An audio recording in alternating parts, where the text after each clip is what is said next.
Canadian wine lovers, we are live. We're about to go live and do Wine Wednesday. So join us. Carl Boucher, starting a little late. He's on the phone with guess who? With Thomas Batchelder, talking about our incredible vineyard tour that we're going to do with members on August 30th.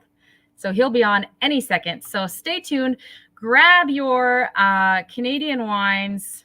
Come join us. It's going to be a hell of a lot of fun. I have 3 bottles here. I'll tease you guys. 3 bottles. Blind tasting Carl again. So it's going to be a good one. And I can't wait. So stay tuned.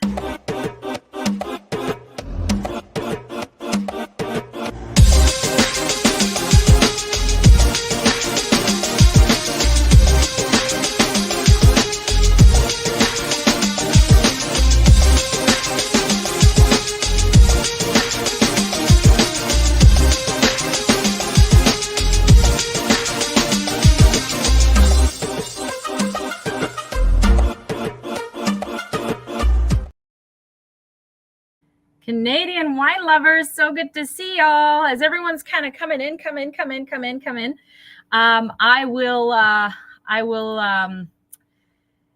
will be getting us going because you know what? Carl Boucher is still on the phone with none other than Thomas Batchelder, which is super awesome because he is planning some of the details of our incredible vineyard touring. If you don't know yet, we've just opened up 4 more spots.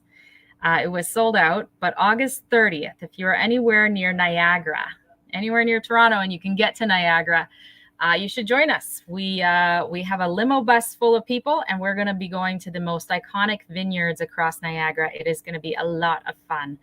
So that's what he's on the phone getting wrapped up right now. He just ran downstairs and got his glasses, so we'll see him any second because I am blind tasting Carl today on 3 different wines, and he's not in the green room yet, so he can't hear this. So I'll give you a sneak preview. There's a white and 2 reds, 1 red from BC, 1 red from Niagara. One is I don't know. He might join us any second, so maybe I won't say which varietals, but yeah, it should be a lot of fun. So let us know if you're here in the chat, in the comments. Let us know where you're tuning in from. And if you've got any Canadian wines open tonight, or if you've had any Canadian wines lately that are worth chatting about, that are worth warning the others about, that's always appreciated. And I have to say, we've had some pretty wild weather in the Okanagan, but there's no fires this year. So if you've been thinking, oh, maybe we should go to wine country, it is a good year to come. And the weather has been perfect, and there's no fires in the Okanagan, except for, and maybe I spoke too soon. Check this out. So we went to D'Angelo. We're going to chat a bit about D'Angelo today because there's some very exciting things happening with D'Angelo. They made the first Montepulciano wine in Canada, which is so amazing. So we'll chat a bit more about that, and 4 rare Tempranillos, including one that Carl hardly ever gives 95 points to a wine, and he gave this one 95 points. So it's worth chatting about and hearing about. But check this out. We drove to the winery earlier this week. Okay. I'll show you look at the sky. Look at the sky and the way it looks as we're approaching D'Angelo. Hey, Carl Boucher. Invigorated after your long chat with Thomas Batchelder? Yeah. Okay. A quick little chat, right? Right. Yes. Just a quick chat. Oh my God. I mean, the man is incredible. Mira, like, you know how genuine Thomas is, right? And yeah, I don't know. I don't want to hijack what you were saying. I'll debrief you all after. I don't want to cut you off. I'll let you keep doing. Well, we want to know what he said, but hold that thought, because I was just telling our members how there have been no fires in the Okanagan. A lot of people staying away because they think there might be fires, but there haven't been so far. So knock on wood. You should come if you can because it's glorious. It's not too busy and it's beautiful. And check this out. So we went to D'Angelo Winery. And check out the sky. And then I'm going to show you in the next video what happened that evening. Okay. Look at this sky. Can you see the video? There we are, D'Angelo. Oh, it's packed. Jeez. Yeah, they were pretty packed, which is awesome to see. So you saw that sky? You saw that sky? It's beautiful, right? But it was an ominous sky, wasn't it? For people that know skies, I mean, it was, oh, Lauren loves stopping there on her e-bike. You know what, Lauren? We went on a crazy bike ride up on the Naramata Bench. We had no idea how world-class the biking is on the Naramata Bench. Like, it is one of the top places to bike in the world. It is glorious. And there's like 50 wineries you can stop at on your bike, which is pretty cool. So yeah, so you saw the sky. You saw the sky at D'Angelo. Now look at the sky, what happened from our patio here that evening. Look at this. Look at this show.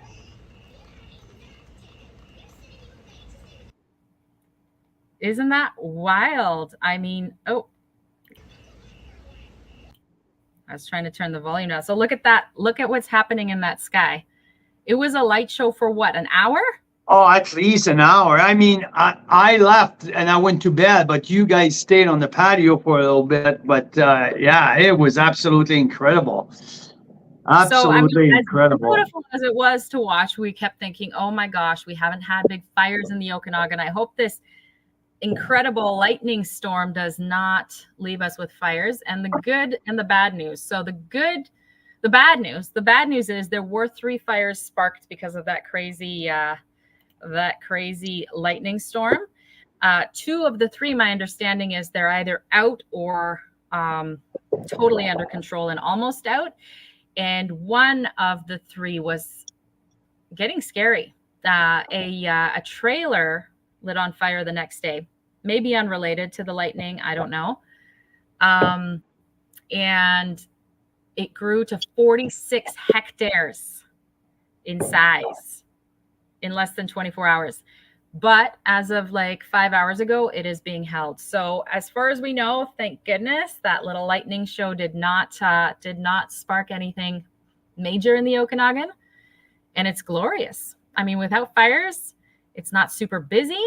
And the weather, I mean, you couldn't ask for more beautiful weather. So there we go. My spiel on the Okanagan. So tell us what Thomas Batchelor told you, because I'm dying to know. You don't need me to do that show, for God's sake. You're natural enough. You're good enough. I do. I mean, what am I doing here? Hey? No, you're way too good. I don't want to interfere in what you're doing. You were on the phone with Okay, Thomas I was Batchelor. in the bathroom about to do my hair, okay? And, okay, and so Mira run upstairs, say, Carl, Thomas is here. So just a little backtrack. There was I4C in Niagara, a month ago for 2 weeks, where it's the International Cold Climate Chardonnay, the biggest Chardonnay celebration in the eastern part of the continent. And Thomas is very, very, very involved with that. So impossible to connect with him because he's so busy. I4CN, Carl and Mira comes back on vacation, but Thomas is gone in Oregon because it's an international Pinot conference, Pinot Noir conference in McMisterville in Oregon. So Thomas is absolutely up to here for another week. So finally, Thomas comes back at the end of last week, over the weekend. But Le Clos Jordan needed Thomas all week long to taste every single barrel, to evaluate the barrel for the 2022-2023 vintage. So anyway, so Thomas, we're going back and forth via text. Do you have time? And blah, blah. We need to plan a couple of things for the vineyard tour, right?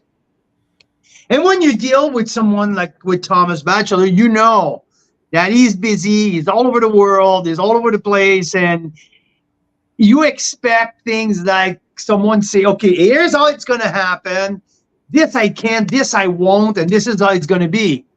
You know what Thomas told me, Mira? He said, Carl, you make us the greatest honor that we have. It's to be your winery of the year. This is not about me. It's all about you and your members. You tell me how you tell me how you want it. I'm going to be there. I'm going to do it your way because it's not about me. It's about your customer. I mean, the guy is just so incredible.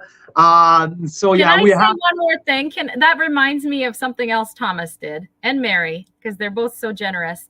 We were there and we squeezed in a visit with him the last time we were in Niagara. I forget exactly why we were in such a rush, but we had to get to the airport. No, we had to be. No. We had to be in No. Toronto for the back vintage tasting with Mark Nadeau at the Vintage Conservatory. Yes, That's why. we tasted Canadian and international wines going back to And 1988. Thomas got stuck at Le Clos Jordan. Yes. That morning. Right. And so we ended up having 45 minutes together. And we were all like, you know what, Thomas, like we only have 45 minutes. Don't open too many bottles just for us because, a quick thing. And we were like, it would be a shame to open, because he kept opening bottles. So we opened about 25 bottles? Around 25. Yeah, Daryl knows what we're talking about. And so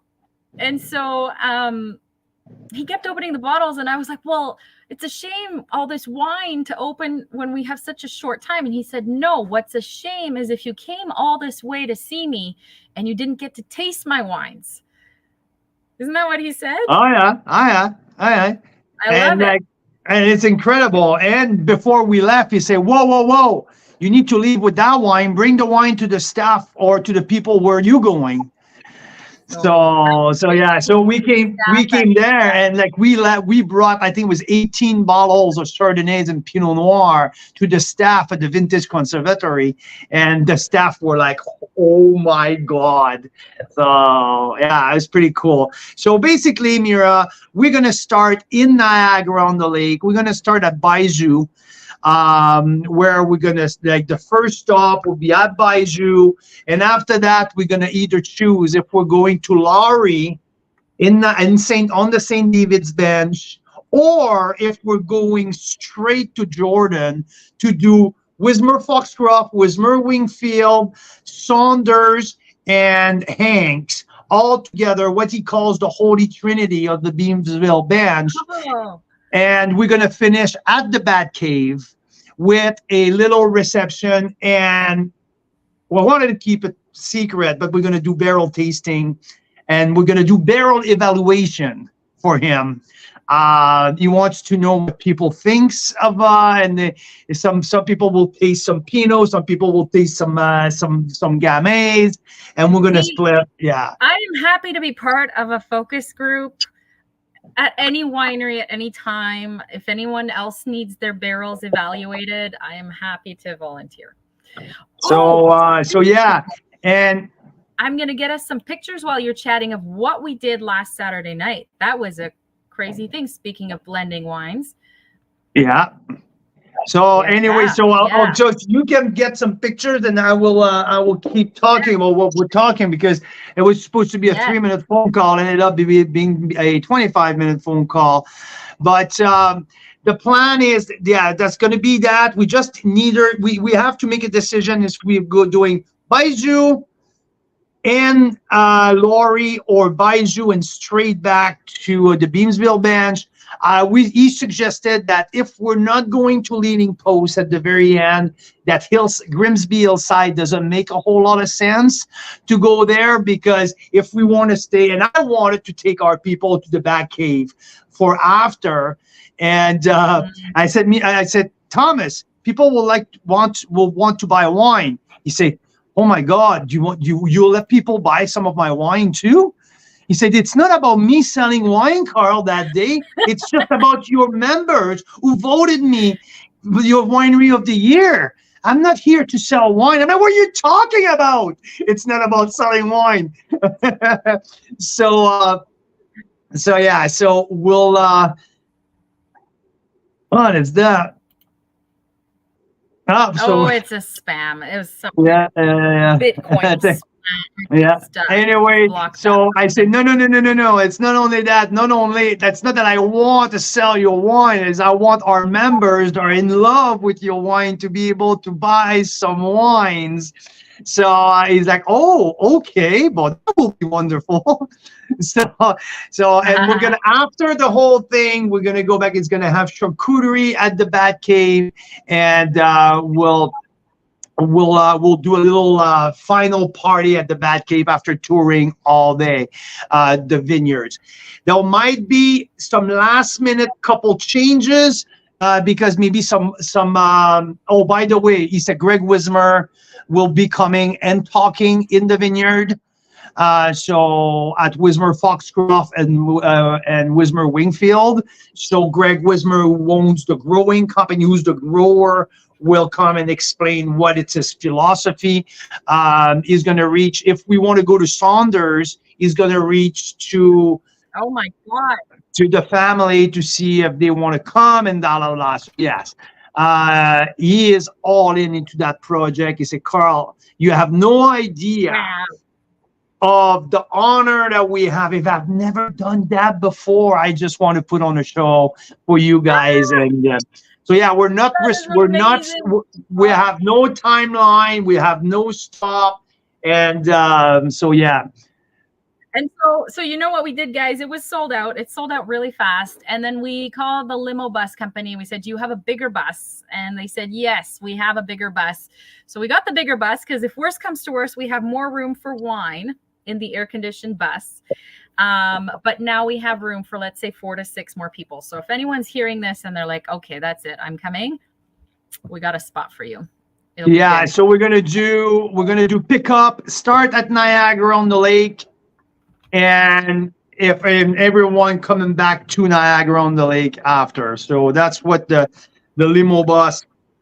Yeah, that's, we're gonna arrange the logistic around that. But starting NOTL at Bijou, coming back to Foxcroft, to Wismer Foxcroft, Wismer Wingfield, and after that, Anks and Saunders is probably where we are thinking. So yeah, that's amazing. Yeah, and ending up, we're gonna finish up at the Bat Cave for a little party there. So that, and he said because he has 2 Bat Cave, B1 and BT1 and BT2, and if it's pissing rain, he said, Carl, we're gonna do 2.5 hour at Bat Cave 1, taste all the barrels.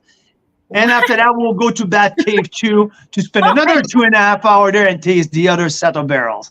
So that's if we get rained out, we're going to do barrel tasting all day with Thomas Batchelder. So, oh my gosh. That's his plan B. He already thought of the plan B if it rains. I was planning to talk to him about that. I didn't have an option that good of an option, but that's his idea. So phenomenal. Oh my God, that would be amazing. And I'm sure we could still drive by a few vineyards and like see how pouring rain it is. It never rains at the end of August in Niagara all day. So hopefully that won't be an issue.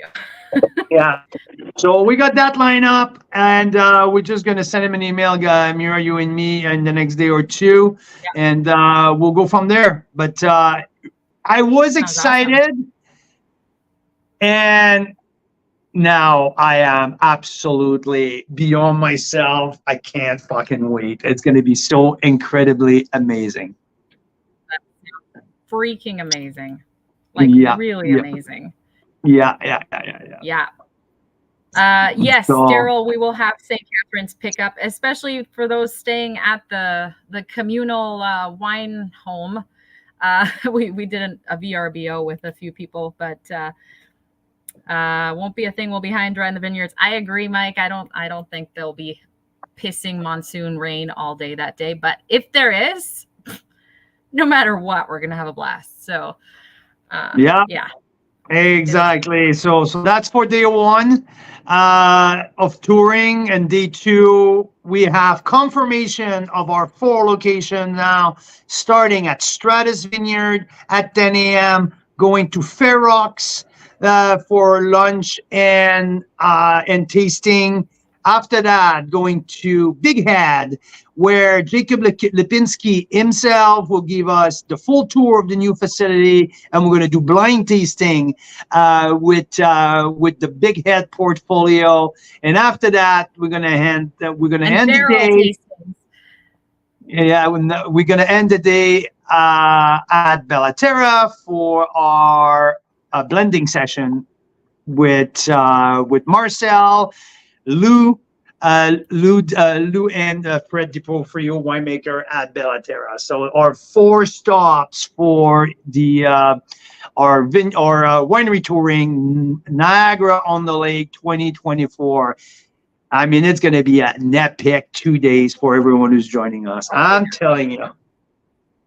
Abso-freaking-lutely. It's amazing how these things, and we just got word potentially, we'll know in the next day or so, there's another BC couple coming out to join us, which is amazing. So like I said, there's not many, but there are some spots left on both August 30th and the 31st. So definitely try and get there if you can. It's going to be phenomenal. What did we do last Saturday, Carl Boucher? We did something pretty outstanding as well. It was pretty freaking cool. Pretty freaking cool. We got a phone call from our friend Rob and Michelle at Black Market, the Hammers Place, and they say, Carl, Mira, you guys want to come and join us for our first ever blending session. So we're going to do that with a few of our wine club members and some of our guests. And yeah, we would like to do a little dry run and see if everything is it's top notch. So man, that we had an incredible time. Man, that we had a fantastic time. Art of blending. I mean, you know about Black Market, and you know about the Syndicate. So their flagship. So what we've done, we deconstructed the whole blend of the Syndicate, tasting it every single component on their own. And after that, we took these elements and we built our own blend. We made our own Syndicate, basically. There was 16 people in the room, including Mira and I, our good friend Clay Martin at BC Wine Review, and Joanna, and some of Rob's wine club members. But what a fantastic day. I have to tip my hat to Rob and Michelle, because it was their first one that they've done, and they thought of all of the small detail that matter to do that kind of event, from the pipette, and to me, what really blew me away, it's the chart. The conversion chart on the where's my hands is, there's a little conversion chart there. And to help you get the right measurements to do a 100 milliliter trial size, right? Yeah, so, exactly. So to taste, and to taste all of the elements of the final blend prior to go ahead, and the explanation of the sites of the vineyard, of what to expect, especially for Mr. Madam everybody who's in the room, right? It's not everyone who has the deep understanding and the deep knowledge of a Oliver Cabernet Franc versus a Osoyoos Petit Verdot. And like, I mean, there's so much detail that goes into it. And like Rob says, right? There's hundreds of trial before doing the final blend for a certain, like a specific vintage. So it requires a lot of details, but wow, man, what a job that they've done. Mira, give me 1 second. I'm going in the wine rack downstairs. I'm going to go pick up the cherry on top. After I didn't expect. Yes, that thing to end that way, and I think it's worth showing everyone. Okay, so absolutely, yes, it's super cool what we got to go home with after that blending session. Yeah, and so Maria, nice to see you on YouTube. I just dropped the August 30th link in the comments there for what we're doing on August 30th, vineyard touring with Thomas Batchelder. And August 31st, we're going to 4 wineries, but Carl's Wine Club style. These are not normal tastings. These are with the winemakers. These are with the winery owners. We are doing things like blind tastings, barrel tastings, amphora versus barrel, side-by-side tasting. We're blending our own white wine at the end of the day. So it's going to be pretty phenomenal. Winery touring. Here we go. Link for that one. So you've got the links now. Yeah, Maria. So some of us have rented a VRBO together because it's way less expensive that way. And I know of a BC couple that's just looking to join. So if you're looking for a couple of the nights or whatever, I may be able to put you in touch with them and you guys could maybe do a similar thing. I've seen like for only a 2 or a 3 bedroom, you can get stuff for like $400 a night for a 2 or 3 bedroom and then split it amongst a couple people, right? So it's a lot better than a hotel if they're people that you've sort of vetted, you trust, of course. Yes, Maria. Yeah, there's other singles coming, so it's all good. All right, show us what we got to go home with. So we went through for 2.5 hours of blending and having these deep information from Rob.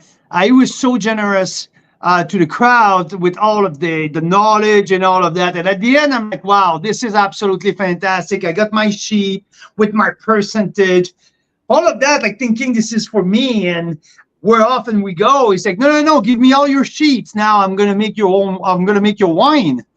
I'm like, what? So here you go. You give your blend to Rob.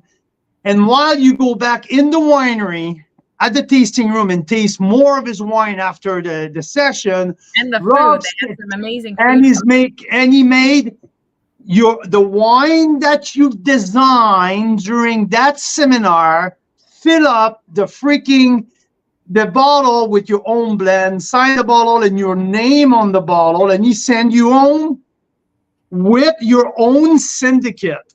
This is my 20. So the last step was you would take it up to Michelle and she dipped it in wax for you and tell you a really cool story. So you see this couple that is in the blue there. It was pretty cute. They were matching in blue. They are engaged. So congrats to them. And they came and they're going to use those 2 bottles that they blended together as their guest book at the wedding. So people will sign the bottles instead of signing a guest book. What a sweet idea. I love that. So I didn't even hear that. This is awesome. Yeah. So I told them they're from Alberta. I said, well, now you know when you have your wedding anniversaries where you have to go and get more wine and visit. So yeah, it's a pretty cool story. Really, really cool. I mean, yeah, it was fantastic. Like, again, the details, the attention to details that was put into that event.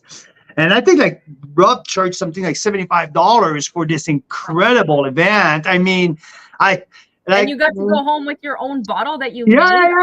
Yeah. This is my 2022, the syndicate, Carl Boucher's blend. I mean, Mira, do you have my sheet, a picture of my sheet with my blend, what I've done? I don't know if this is what you ended up with, is it? Yep.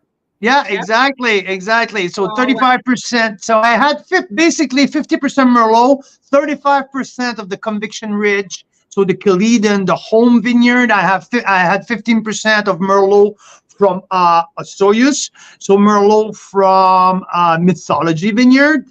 These 2 Merlot are completely different in the sense that Conviction Ridge has much more much more mid palate. The fruit definition is fantastic, and this is all new oak and like much bolder. And the Mythology came in a neutral barrel. And it was very, very different Merlot. So I went to play a little bit in a different percentage with these 2 Merlot, but I was basically at 50% Merlot. I believe at the end, I lowered my Cap Franc. I wanted a little bit more torque. I went with 20% Cap Franc. I did 20%, 15% Cabernet Sauvignon and a 10% of Petit Verdot. I mean, I really, really enjoyed that. And I believe that this is my 95 points Carl's Wine Club, Black Market at the Syndicate 2022. Yeah. Yeah. Perfect. No, I'm just replying to Maria here. It sounds like, Maria, you're excited about this winery touring. You're in Toronto, so I think that's amazing. You should come out and visit us, visit with us. It's going to be an epic experience. So yeah, I put the links there. We can chat. We can chat by DM after if you want. And if you're not getting the emails from Carl's Wine Club, just let me know, or you can go to our website and join from there. And that way we can do emailing as well. Yes, so maybe it didn't post, Maria, but the link for the events I put in the chat there, and the link to get our member emails, I'll just put in the chat as well, right here. So yeah, if you guys follow us and you don't get our emails and you'd like to, you can get them by joining this link here, carlswineclub.com. Right. Okay, so the blending session at Black Market, phenomenal. We're going to do something similar at Bella Terra. So for us, it was a bit of homework. So, you know, the first and only so far Carl's Wine Club wine that we've done, right? When it became a possibility, because Marcel is a man of possibilities at Bella Terra Vineyards in Niagara there, and we talked about doing a Carl's Wine Club wine for a while. One day he said, let's just do it. And the next week, Carl jumped on a plane. They tasted a bunch of barrels together, and you guys blended that Carl's Wine Club members red. And it was an approachable wine that you could kind of drink in the next couple years. $26, I think it was, including tax, which now in hindsight, prices have gone up and you can't find a solid red blend like that anymore for $26, including tax. But yeah, so that was so much fun. And so this time we're going to do it with white wines with the members, and who knows what'll go from there. I mean, well, and I mean, there was also a thought process and why we went for white wine. And I mean, it's at the end of the day, we've been touring all day. We've come back. We're coming from Big Head, who makes some big reds. So we just thought like to light it up, like a little bit, like something a little lighter. So we're gonna work on white wine to refresh our palate, because there's a pretty good chance that we're going to end up to the Airbnb and put some meat on the barbecue with some winemakers and some other people from the industry at the end of the day, and pop some big reds. So if everyone who's joining us to the tour or listening to the show tonight, bring a couple bottles from home. Remember, like something cool that you want to share with people. We're going to ship some wine there as well. A few bottles that we think that. So we're going to do a little bit of a la pole, a little bit like everyone shares a special bottle or two, and we're going to have fun the night of after our 2 days of touring before everyone goes back home. So quite a thing. It's going to be amazing. And guess what? For those of you that are on the western part of the country, we're going to do the same kind of thing all over again at the end of September 21st and 22nd in BC, in Oliver at our Winery of the Year, Riverstone, barrel and library back vintage tasting with the winemaker in the cellar at the winery.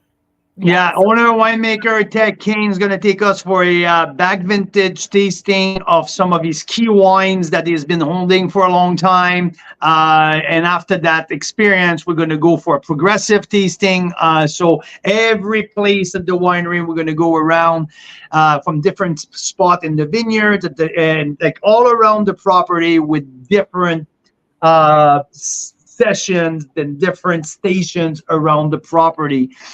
Touring it. That's going to be so much fun. But hey, there's 3 wines I need you to blind taste, and we want to talk about D'Angelo, which is freaking incredible. It boggles my mind. It's 5:42. We haven't talked about the winery flash feature this week. It wasn't in the plan, but geez, Yeah. Okay. So a rapid blind taste from you. I'll reveal what it is. We got 2 more to go at the end, at the very end. So stay till the end if you want to see what these are. So do a quick round through glass 1, 2, and 3. Tell us your first impressions.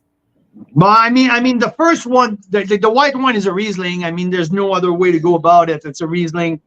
It's not super. It's not the kerosene petrol type of Riesling, but it's clearly a slightly off dry Riesling. I really love the texture of that wine.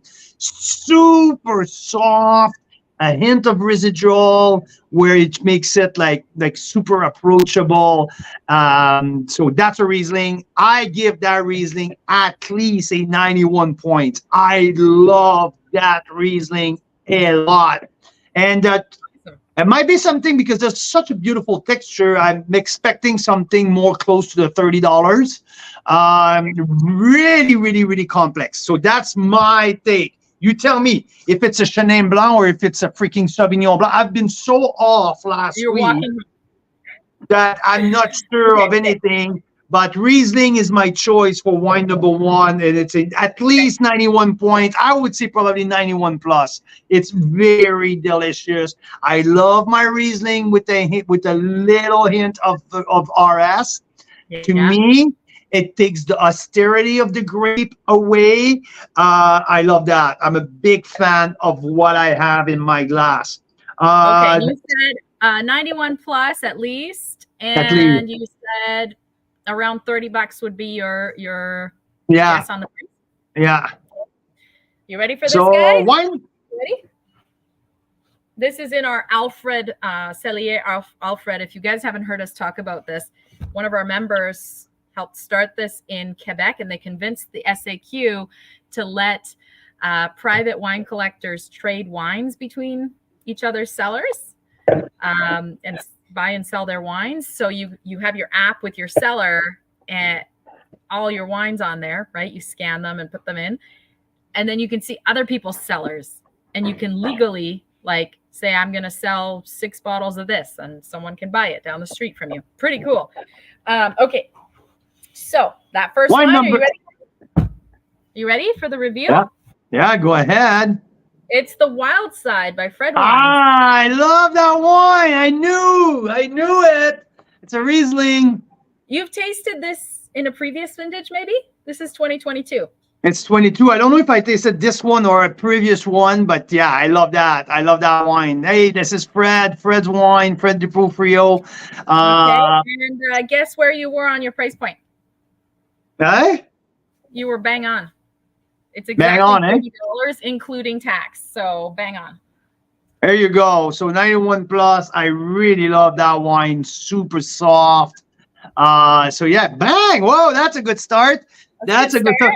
Better than my Sauvignon Blanc or Riesling that I wasn't sure, and it ended up by being an oak Chardonnay. So okay, I'm redeeming myself. Okay. Wine number two has an incredible nose. It smells so freaking good. So good. It's oaky. I get some barrel on the nose. Mm-hmm. Some toasty notes.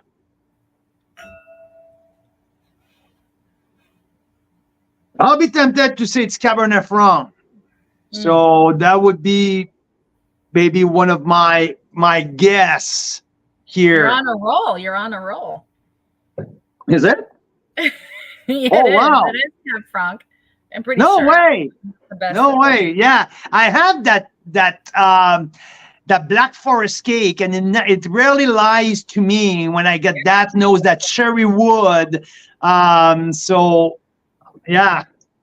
Yeah, bang on, Cab Franc. Can you tell me if it's BC or Ontario?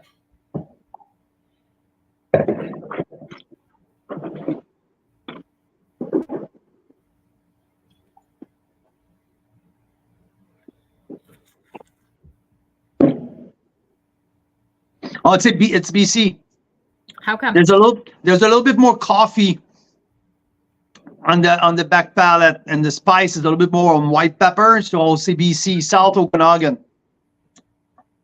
Frick, okay. And points wise and price Oh point? yeah, so I would say, this is a great length. Also, it's pulsing right now. At least 91 points. If it's not over $35, if it's over $35, might be, you know what? Under 40, it's a 91 point minimum. Okay. This is really fucking good. All right. I like that. Really, really, really like it. Yeah. That's a great length. There's a little bit of stony minerality in there. Awesome. I love that. I really like it. So, and again, like I'm shooting for the star here. That's my first guess, but yeah. That is awesome. Okay, well, do you want the reveal? Do you want to know what? Why not? Why not? Yeah, why not? Okay. The only thing I'm trying to do is find the price point, and I think it might be sold out already. I mean, it was just released last year, but let's see. Let's see, because I'd love to check if you got the price right. Okay. The price is a little different, but everything else you were bang on. So, South Okanagan, Cap Franc. Okay. Oh, what? Yeah, you got that right. And it's from Vasanti. Oh, it's Vasanti. Holy schmoody. Of people who were growing wines for a long time, and then they've opened their winery just last summer and won a bunch of awards right out of the gate, because a big part of winemaking is in the vineyard. So if they knew about that, I think that we know why their wines are good. But you were happy, you were bang on with everything, but you said the price point. What did you say for the price point? $35 plus tax, I guess. Yeah, it's 50 from what I can tell. 50 plus tax. A little more than you expected, I guess. Yeah. Yeah, I would say at that price it's more of a 90 points. It's good though. It's good. I mean, very good. Yeah, I'm pretty darn freaking. Wow, I'm on the roll. Yeah, and you got one more. Let's save it till after we talk. Perfect. I love that. Yeah, going on. I love that. So now I want to talk about D'Angelo, because we were supposed to have a week off this week. Not a week off, I mean, but a week with no feature. But a couple weeks ago, I had a messenger text from Sal D'Angelo, who owns D'Angelo Estate Winery on the Naramata Bench, and I have an absolute tremendous respect for Sal. I mean, for a long time, he was the only man in Canada to produce wine from Ontario and from BC. He did that for a long time until he sold his estate in Lake Erie North Shore. Yeah. In Essex County. He sold his Ontario estate, but he bought here. I would say it's a 99 probably that he bought here in BC. Yeah, I think the first vintage was 2004. So the time that he planted the vineyard. But Sal is an encyclopedia. Sal is a wealth of knowledge. He knows so many people, and it's so cool because we know so many people for us, like in the last 5 years, that we've met with so many people from the industry. And Sal kind of gives me background story on pretty much everything, and it's absolutely crazy. I love that. When we get into a conversation, I can't go see Sal for half an hour. This is pretty much impossible. Okay, hours it's absolutely impossible, and because we get chatting and that anyway. And he's not the type of guy that will come on here live, just so you know. No. So I was the fly on the wall the second time Carl went to see him in the last week. Because the first time I'm like, did you get some video? Did you pictures? Nothing. 3.5 hours, and he has nothing except a bunch of crazy stories from Sal and wine, of course. So I went this time. I got you guys some fun little snips so you get a bit of an insight on who Sal D'Angelo is. But basically, if you heard him tell the story, he would say he visited BC and there were no mosquitoes. The weather was phenomenal for grape growing. And he said, "You're kidding." That's how he started growing wines on both sides. He fell in love with the Naramata bench. And like you said, first vintage in BC in 2004. I think 2008 he sold the Ontario one. But for 4 years, he was one of the only ones in the country that was selling wines in both provinces. Yeah, he won the Ontario Grape King Award. He won countless awards across the country. But Sal likes to be in the shadow. He doesn't like the spotlight, but he loves to share his knowledge and his passion. So anyway, he called me over. I went out there and he's pouring me. He knew that I really loved the Montepulciano Rosé, the first ever release last year. And we took a case to the Pan-Canadian Masterclass at Bellaterra. That was a last-minute edition, and it blows everyone's mind. And I told him, keep me posted on that project because it's really too cool. He is the only place in the country to grow Montepulciano grape, the classic grape of the Abruzzo region. So good. It is so fucking good. It is so fucking good. So this we were in love with the 2022 Montepulciano Rosé. He called me over. We tasted 2023, and he's like, "Hey, okay, I have the first red is Montepulciano Merlot. Pour me it up." And I'm like, "Holy shit, I'm losing my mind because it's really fucking good." And we're starting to talk about Tempranillo, and he tells me about how his idea of burying his vine with organic compost following the frost and everything. So basically, he lost only 10% of his vines. So through the frost, he doesn't have grape this year, but no one's on the bench and no one's in the northern part of the valley has anything to grow. Almost growing. Nobody in the Okanagan. Almost nobody if you're not on this if you're not at Painted Rock who's going to have a little crop, and if you're not on Osoyo's East Bench. But anyway, long story short, 3.5 hours later, I came back home, and Mira's like, "Oh my God, you must have a ton of footage, a ton of pictures." And it's like, "Nope, I have nothing." Anyway, we went back on Sunday night because Monday night, long weekend, and Stephanie D'Angelo, Sal's daughter, who runs the operation at D'Angelo. So Chris D'Angelo, Sal's son, is the winemaker. Sal's takes care of the vineyard, and Stephanie runs the operation, the wine shop, the wine club, the guest house, and everything. So I called Stephanie over the weekend. I said, "Stephanie, did you know that your dad and I talk and we're going to do a flash feature on your wine?" She's like, "What are you talking about?" So obviously maybe Sal forgot to tell his daughter. Anyway, they had just missed each other. But look, this is a rare picture of Stephanie. Okay, we'll flash it on the screen for just a second because she might sue me because she does not like being photographed or being on film. She loves face-to-face. She's like the friendliest, most welcoming host when you're there at the winery, and amazing. One of the very few BC wineries that still offers complimentary tastings, and you can just walk in.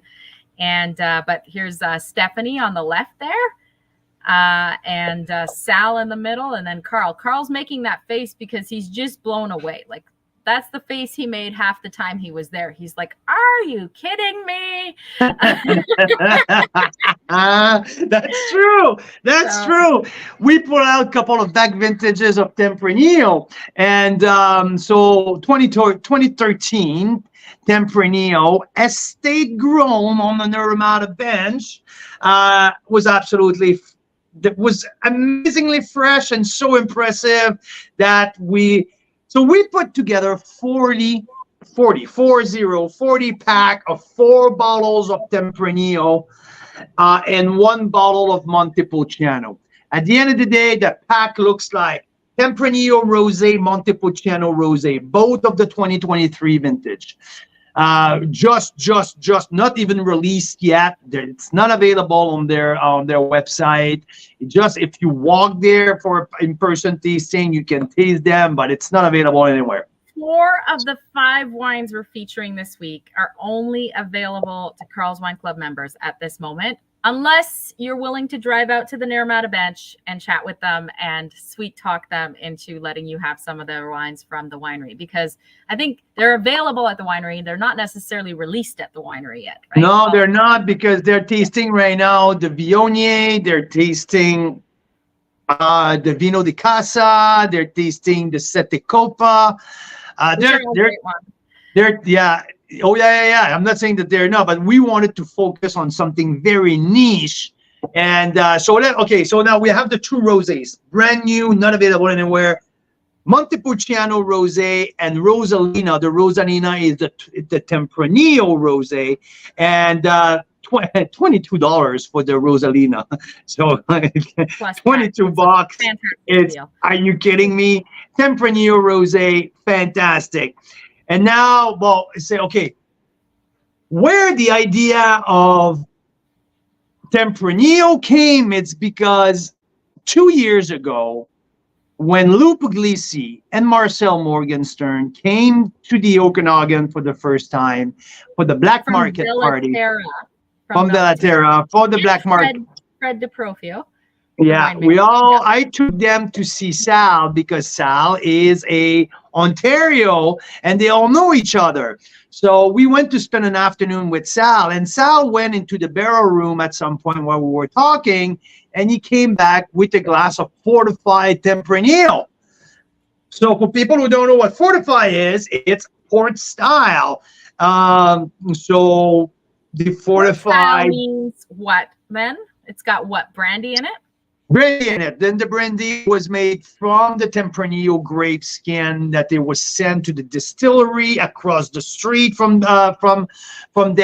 Literally a 2-minute walk from D'Angelo, there's a distillery. So they sent the grape there to distill the wine into brandy made from Tempranillo, and they made so a 7-year process, 7 years of barrel aging of Tempranillo fortified. And when we tasted that 2 years ago, Lou looked at me, Lou Puglisi is like, holy shit, what is that? And we were like blown away by that juice. And Sal was like, this is just what I've been working on in the last 6 years. And this is my Yeah. He had no clue. And the funniest story is Stephanie, his own daughter, didn't have a clue that wine was existing or would be one day a wine who would exist. So anyway, it stayed like that. And funny enough, a month ago, the All-Canadian Wine Championship happened. And guess what? Sal bottled that Montepulciano Fortify, sent it to the All-Canadian, and he won double gold. The best of show for dessert wine, for dessert wine, the best of all. And I'll give you another tip, another hint here, that this wine, I rated at 95 points. This is top 10 wine of the year material. This is going on to our top 10 wine this year. There's nothing that will keep that wine off my top 10 list. It's absolutely fucking incredible. Unreal. Okay?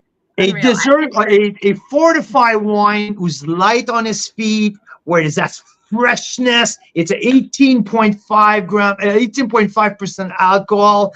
The 97 gram of residual sugar is low for that category. It doesn't taste sweet. It's fortified. It's chocolatey. It's tobacco. It's like, oh my fucking God, it is so good. So good. And excuse my language, I should have said that. But yeah, so that, the Dolce Vita Rosso. And when I looked at the price, I'm like, are you kidding me, Sal? You can't do that. Oh my God. He's like, what? Is it too expensive? I said, no, you're giving it away, for God's sake. 45. It's like almost half the price of what any other port style wine in the Okanagan is selling for. And he sells it in bottle of $7.50 in the regular bottle. Everyone else sells it for double the price for half the quantity. So yeah. So now I have to has not gone up yet. Okay, we just mentioned this, and they have not raised the price yet. And we encourage them to raise the price. I really think it will. It will. It's like 7 years in the making, 7 years of hard work with a rare grape. But the result is some of the very best fortified wine ever made in our country. And he's selling it for $45. Are you fucking kidding me? Oh my God. So the good news is they haven't raised it yet. And it is Wednesday. They're probably not going to raise it by Sunday, maybe next week. But this week, we get the pre-release. It's the only place you can get that wine right now, unless you trek across the country and you go to the winery on the Naramata Bench. And there's a deal on free or reduced shipping. And I am fairly certain, I hope, they increase that price because that wine has earned it. Oh my God. This is incredible. So anyway, so what we have this week is 4 faces. How did you say that, Mira? The many faces of Tempranillo. The many faces of Tempranillo. We have Tempranillo Rosé, Tempranillo Fortified. We have Tempranillo just released the 2019 vintage of regular wine and Tempranillo. And the 100% exclusive library release from the 2013 vintage, 11 years old Tempranillo, well aged with nice freshness and a nice. It's just beautiful, and you can see how that wine is going to age by having that bottle. But Carl, is it 100% Tempranillo for the Miscela Tempranillo, or I think there's 5% Merlot and 5% Cap Franc. Am I right? Yes. They're not 100%. They're 90% Tempranillo, a splash of Cap Franc, and a splash of Merlot. So 5%. in VQA Naramata Bench, you can still call it Tempranillo if it's got what? 85%. 85%. 85. Yeah. He's well above that. There's a little splash. He's put a splash. He almost always does, just to give it those extra complexities and dimension, and they're phenomenal wines. They're great. They are phenomenal. So 92 points for the 2019, 91 plus for the 2013, 95 points for the Fortified, and 91 points for the Rosé. So this is our many faces of Tempranillo. I freaking love that. Very highly. Can you stop a second? I'm gonna puke, for God's sake.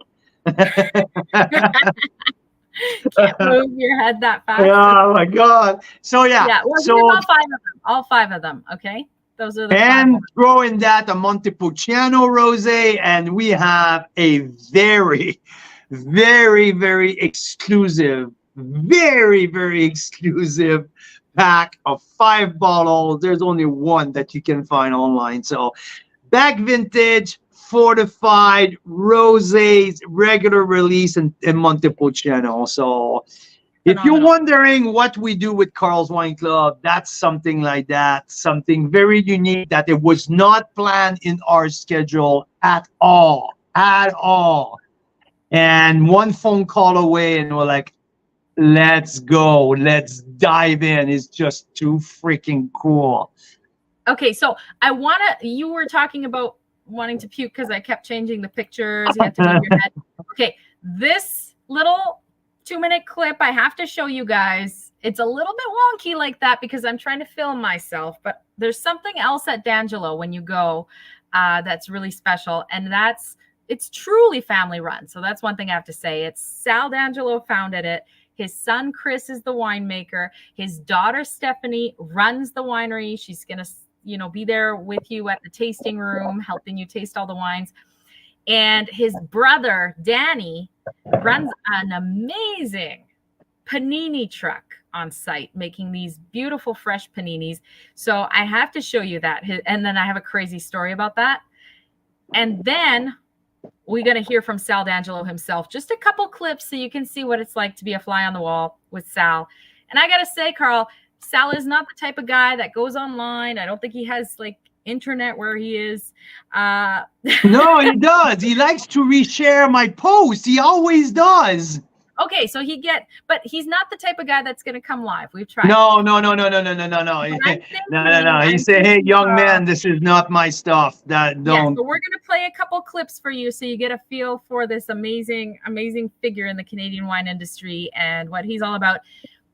But I figure, Carl, Sal is someone we need to go see with the group when we're here September 21st with our members celebrating our Winery of the Year. Maybe earlier that day or the next day, maybe we can go to see Sal. So here's the clip, and then wait for the crazy story after this and the clips about Sal. I think you're going to love this. So here's the clip about the food truck. Yes, we'll do a little selfie video. Hey, all right, I'm here at Danelo's, right? That's right. And this is Danilo. Hi, I'm Danny. Danny, thanks so much, Danny. Danny and I actually go way back. We met at the grocery store in Summerland.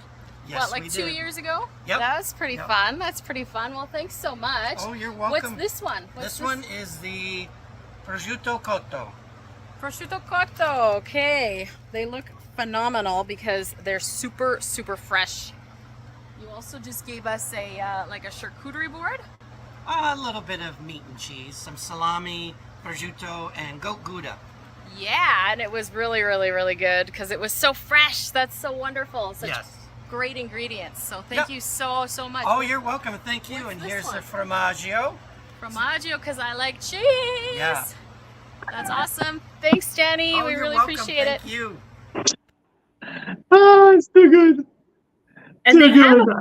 they have a beautiful picnic area with an amazing view. You can actually bring your own picnic or you can get food from the food truck. So I was saying best, most economical lunch if you are wine touring is to stop in at D'Angelo and go to that food truck because the food is super fresh.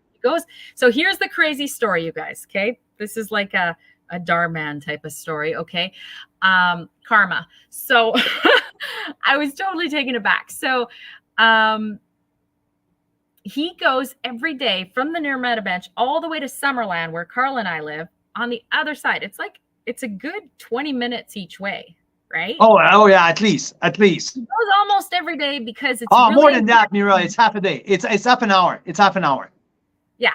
It's really important to him to have super fresh bread for these paninis. He says the bread makes the sandwich. It's got to be super fresh, and not only fresh, but it's from this bakery near our house where they grind the flour on site every day from BC wheat. Okay. This is like probably the fanciest bakery in BC. Okay. For bread. So he goes there almost every day to pick up bread. So it's fresh for his food truck. And I didn't know this, but anyways, he's like, when he saw me, I'm ordering, he's like, do you shop at the Summerland IGA? And I'm like, yeah, sometimes. He's like, did you ever buy the food for the person behind you? I'm like, I've done that once or twice. And he's like, oh my God.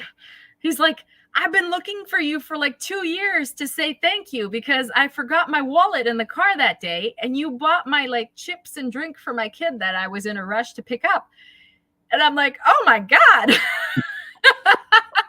And I totally remember it now because he wears the bandana. I think he had a red one that day. And he's got all this stuff behind me. And then he's like, ah, crap, I forgot my wallet. And he's starting to take it off the thing. And I'm like, wait a second, leave it there. I'll get it. And he's like, what? No, I'm just going to run to my car. I'm like, oh, come on, forget it. And karma, because when we're at the food truck, he's like, I can't believe it's you. He's like, I've been thinking about that and I felt so bad. And he's like, this one's on me. He's like, you're not paying for these paninis. So it was a wild story. I've never had something quite like that happen. So that's incredible. What an incredible story. And while you were doing that and I was with Sal, we were just absolutely like like digging into that 2013 versus the 2014 and all of that. Okay, And okay. So I have to tell you a little secret about that 2013. Can I share a little secret about it? you sure can. You sure It's a can. short clip, you guys. So, but here's Sal. Okay, you get a sense for who this amazing man is. Check this out. The wine is Tempranillo, and that little bit of ice wine, we top the barrels up with Tempranillo ice wine, probably about 1%. Give it that little bit of fruit. Mm-hmm. It's magic. This wine is magic. Incredible. So, did So you hear you're that? talking about the Dolce Vita Rosso. So the That just got 95 points from Carl, and that just won double gold at the All Canadians. so did he Sal told me that there's the secret sauce in there is there's a 1% of Tempranillo ice wine into it. And he said Tops of the that barrel. I was convinced that this little addition will make a big difference in that wine. So, I mean, ask me, do you think that I picked up the 1% of ice wine in there? Absolutely fucking not. I did not. And it's not about that, but it's about the overall delivery of that wine and that It is freshness. such a smooth wine. Like it. That's what makes a wow wine. I think that's what makes a wine that makes you go, whoa, what just happened? That was amazing, right? That's right. And like what goes on my on our top 10 wine of the year, Mira, it's all the wine during the year where like, holy fuck, what just happened? Yeah. And this is one of them. This is absolutely one of them. So freaking So moving. yeah, So yeah, it's far, and it's cool because there's no one else in the country who does that. And we have it here. It's not available anywhere. So we couldn't pass on a feature like that. Many faces of Tempranillo, 2019 Tempranillo, 2013 Tempranillo, Rosé of Tempranillo, and Tempranillo fortified, 7 years of barrel aging at $45. We got one more clip of Sal, so you really get a better sense of who this amazing man is. He is a farmer, okay, because he says wines are grown. By the way, the video that you've seen there, okay, it's Monday after a long weekend at 6 p.m. and he was up since 4 a.m. working the vineyard at 4 a.m. and the man looks like as sharp as I'm blown away. So here you'll hear about his passion for the vineyard. I mean, we tasted that 2013. He told us all about that vintage because he knows it, because he's lived it, and he's been making wines for like 40 something years. But here he is talking about Tempranillo because we wanted to know a little bit more about this special grape, right? I believe the same amount of bunches on the Tempranillo, they're going to get 4 or 5 tons. Huh. The bunch of Petit Verdot and Cab Sauv will fit here. And the Tempranillo. The Tempranillo will not fit in your 2 hands. Like okay, your hands are bigger than mine. It's so big. It's so big. We thin it down to 12 clusters of plant, and then we cut part of the bunch off. We cut the shoulder off. It's called a wing, and then we cut the tip off to make the bunch a little bit smaller, leaving less berries. And you still at 4.5 tons. Well, the best we did, 2016, we did 7 tons an acre at 25 bricks.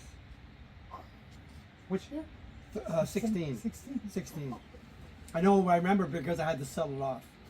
16 was the biggest crop in BC history. Everybody, not just me, everybody. You could not beg, borrow, buy, lease a tank anywhere in British Columbia. Everybody's full up. And so I didn't have enough tanks, and I already knew. So I sold 1 acre, which was 7 metric tons. Not little tons. Metric tons, 2,200 pounds. To 3 sisters, because they made a Tempranillo.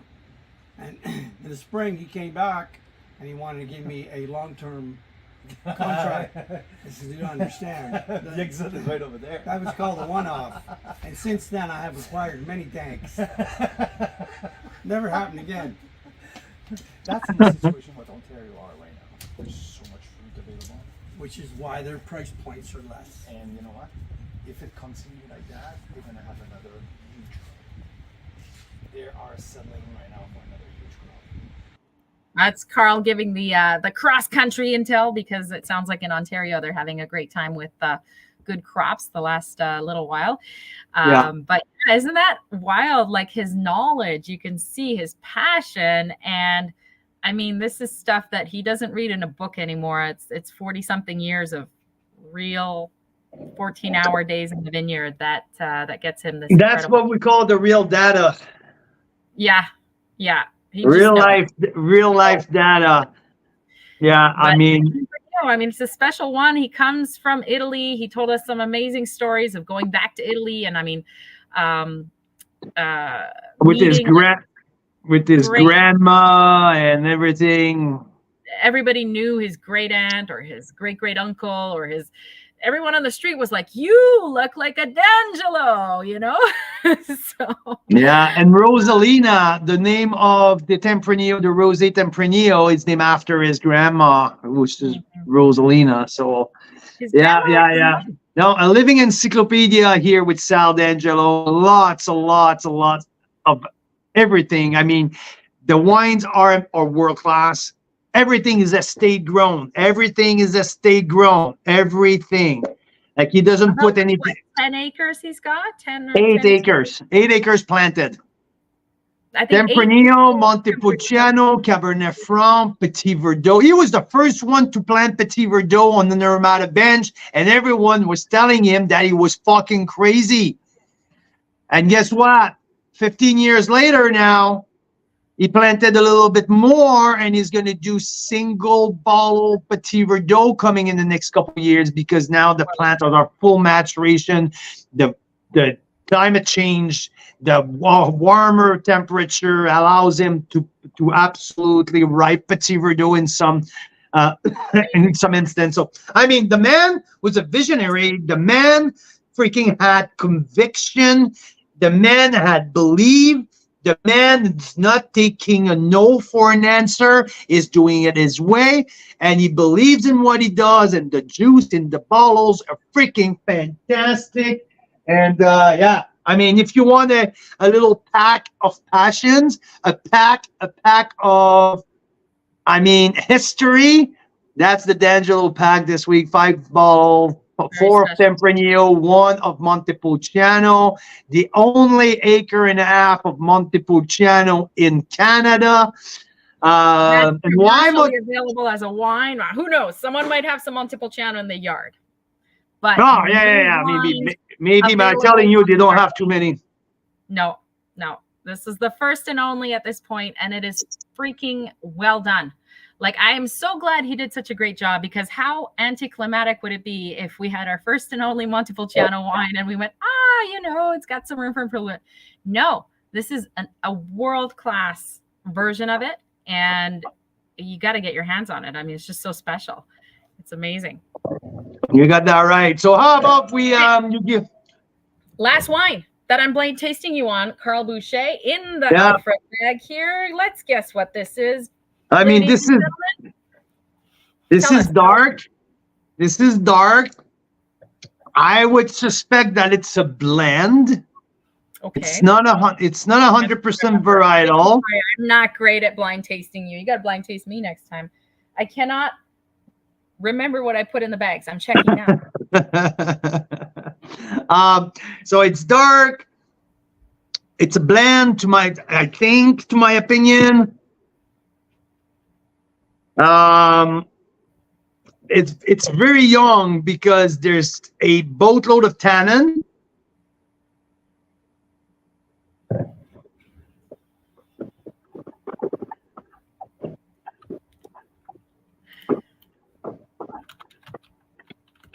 Yeah, very tannic. It's not full, but it's not heavy wine. It's a lighter style of wine, but with tannin. So I'm a little confused because there's a grippy tannin with a light to medium body and a darker color. So I enjoy that because it's fresh. There's a lot of chocolate into that. But do you see that it's herbaceous as well? Yeah, it's very herbaceous, and then there's that grip. That just Yeah. There's a tannin who bites you, and people will say sometimes the tannins are too aggressive and this and that, and I've been saying that to everyone who are listening since the very beginning. I like my wine in their youth. I like my wine with energy. I like my wine grippy, much more than the older wine. And this is what I'm talking about. It feels young in a sense that the tannins are snappy, but it's light. So I don't know what can be in that. I mean, this is not Pinot. It's not Pinot because it's really dark for Pinot. It did win gold. And can I tell you the vintage? It did win gold, eh? Okay. Yeah, it's a 2020.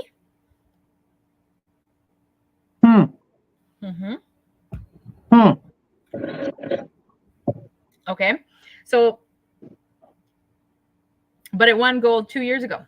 So it's a it's a 4-year-old wine. Okay. Interesting. So is it on? It's Ontario. Yeah. Yeah. Because it's 20. When you say 2020, now I'm starting to understand a little bit more the whole profile. So it's heavier. Is it Gamay? No. Okay. Look at the color. It's so deep. Yeah, no, it's dark. I know it's dark. And there's lots of grip. Super you were grippy. such on a roll with the first two. This one's throwing you for a little loop. But there's a good reason for that. It's an interesting reason.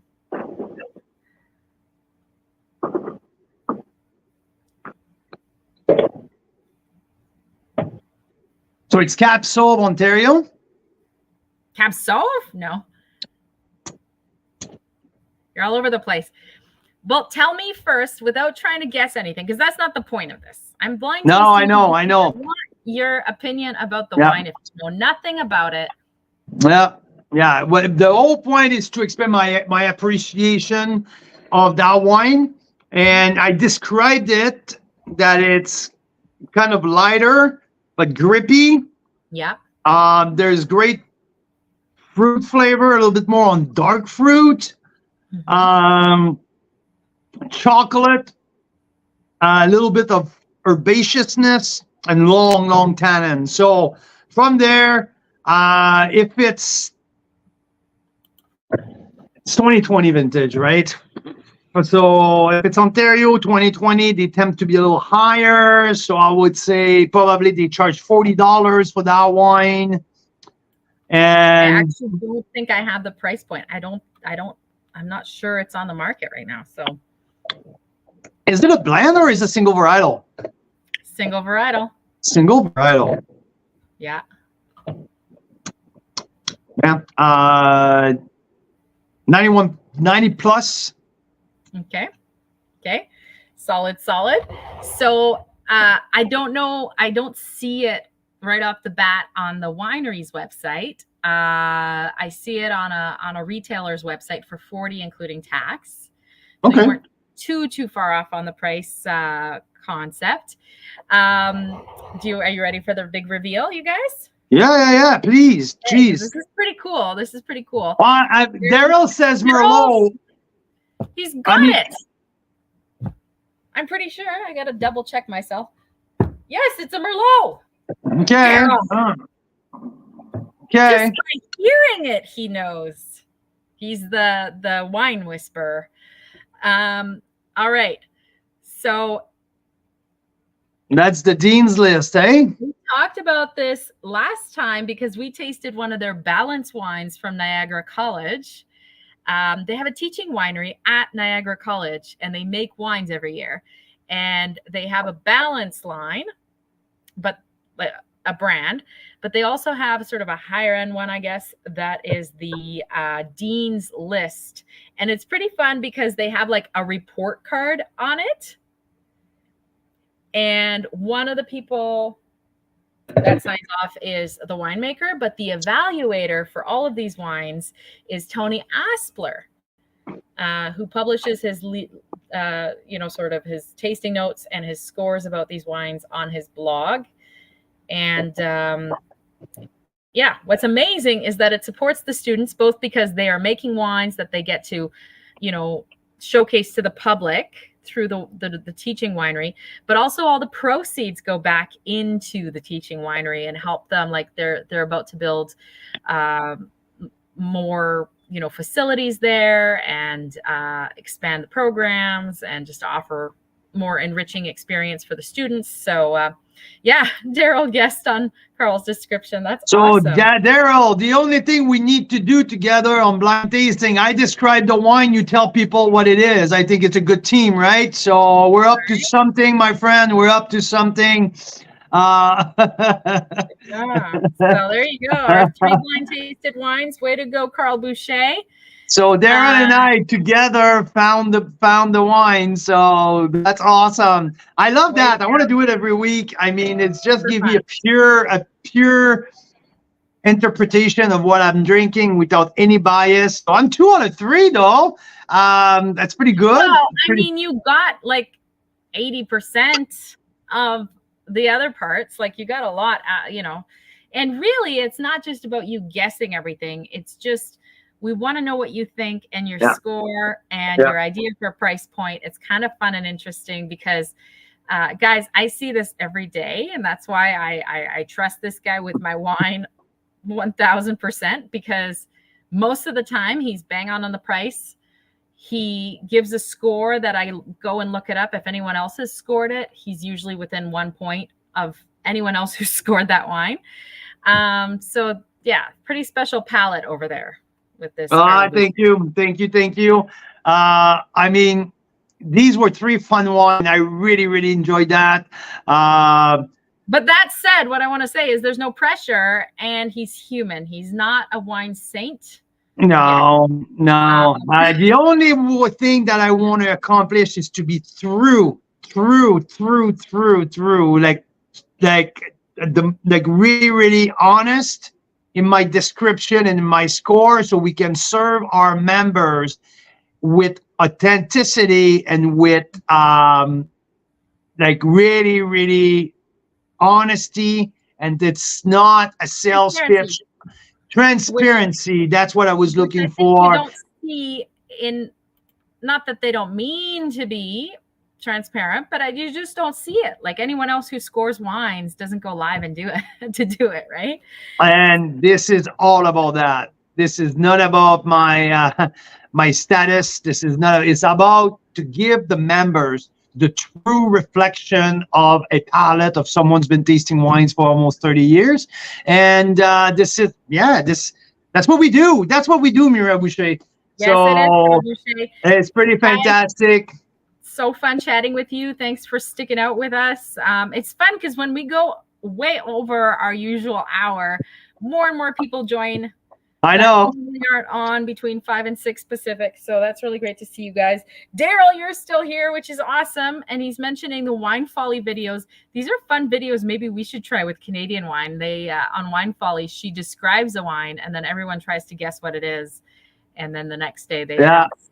We should. So this is D'Angelo Estate Winery Week flash feature. It was not in the plan.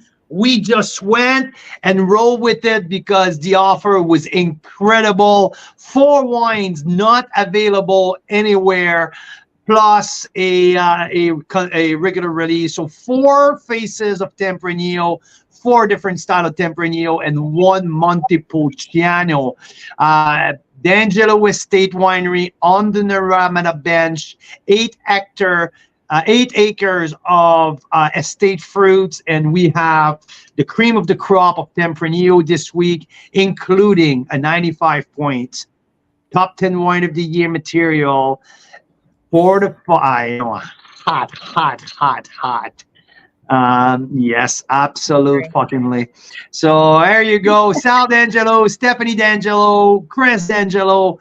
Thank you so much, guys, for trusting us and Thanks, Al, for sending me that text message a couple weeks ago. We have that for a member this week, so don't miss out. These wines are not going to be available longer for too much longer. So we'll go from there. Thanks, guys. Mira, thanks for putting up on a great show. Also, like I got stuck on the phone with the only Thomas Batchelder. So yeah. The one and only Thomas Batchelor. It was awesome. It was awesome. And hey, we'll see you, members. We'll see you August 30th and 31st in Niagara. If you haven't gotten your tickets, get them, because I'm pretty sure it'll be sold out by the end of the week. And September 21st, which is a Saturday, and most likely the 22nd, we'll do some winery touring as well. And that's in Oliver, BC for Riverstone, our winery of the year here. So lots of fun. Come if you can. You won't regret it. Cheers, guys. Canadian wine lovers, Carl's Wine Club members, have a good evening. See you next time.